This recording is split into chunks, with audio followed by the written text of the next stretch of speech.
Assalamualaikum warahmatullahi wabarakatuh.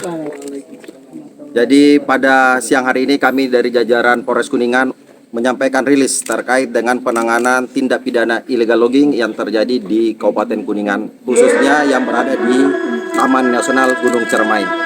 Jadi kami sampaikan kepada rekan-rekan bahwa saat ini penyidik Polres Kuningan telah menetapkan 5 orang tersangka terkait dengan tindak pidana illegal logging. Yang pertama adalah saudara NU, saudara NA, saudara EN, saudara KR, dan saudara UT. Yang mana kelima orang ini kita sangkakan dengan pasal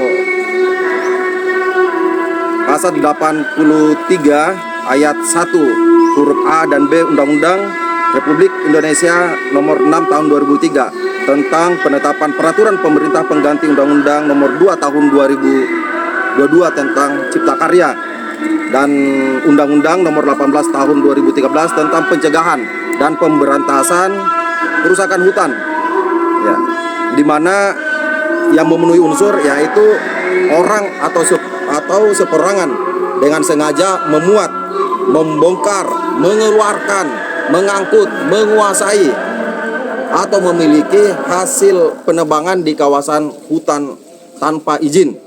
Ya. Kemudian kami sampaikan bahwa kronologisnya bahwa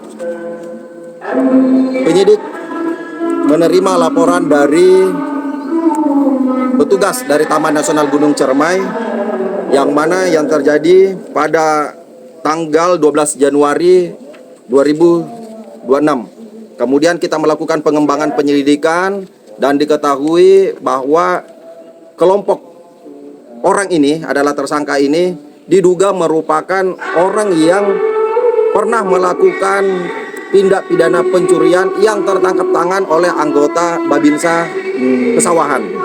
Nah, kita melakukan pengembangan ke bulan Desember, di mana di bulan Desember itu kita melakukan pengembangan penyidikan dan ditemukan fakta bahwa 5 orang tersangka ini adalah salah satu merupakan tersangka juga yang melakukan pencurian kayu di saat bulan Desember. Ya. Kemudian barang bukti yang diamankan adalah 9 batang kayu jenis sonokeling yang sudah dipotong-potong berbentuk log. Dan kami sampaikan bahwa jenis kayu sonokeling adalah jenis kayu yang dilindungi. Ya. Kemudian kita mengamankan juga 2 buah kayu yang merupakan alat angkut untuk mengangkut kayu sonokeling ini. Kemudian kita juga mengamankan 1 buah dus mesin gergaji. Ya, untuk barang bukti mesin gergajinya masih dalam pencarian. Ya, karena dari hasil pemeriksaan salah satu tersangka yang mengatakan bahwa barang bukti gergaji tersebut dinyatakan hilang menurut sangka pada saat meninggalkan di lahan. Jadi ancaman pidana yang kami sangkakan adalah ancaman pidana penjara 5 tahun dan denda paling banyak 2 miliar rupiah. Ya. Kalau 5 tersangka ini perannya apa aja yang dilakukan? Untuk 5 orang tersangka yang kita amankan untuk saat ini merupakan orang yang melakukan penebangan dan menguasai kayu jenis sonokeling. Warga di Desa Pesawahan. Itu mereka berdasarkan pesanan dari perusahaan atau apa? Sudah mengarah ke sana? Masih dalam proses penyidikan, dalam pengembangan, dan kita tentunya akan mengejar, ya, sampai kemana kayu sonokeling ini dijual keluar dari Kabupaten Kuningan. Sepertinya ya. pemain juga ya, Dan, ya? Sudah lama dan mereka Kayaknya beroperasi. sudah lama kan? Kalau kita melihat dari hasil pemeriksaan, ya kemungkinan mereka sudah berulang kali. Ya. Iya, sudah berpengalaman, Dari udah pengakuan tahu. sudah berapa pohon mungkin yang sudah di Dalam pengakuan mereka. Dalam pengakuannya masih baru sekali di bulan Desember melakukan penelitian. Tapi itu kan kita masih terus melakukan dalami karena kita melihat beberapa TKP yang banyak di lokasi tersebut. Tentunya kita masih lakukan pengembangan apakah TKP yang di bulan Januari itu merupakan TKP yang bersangkutan juga. Kemudian ini pohon sonokling jenis yang dilindungi ya? Ya, kayu sonokling ada jenis kayu yang dilindungi Berarti BB sendiri yang 9 ini bulan Desember atau Januari sekali?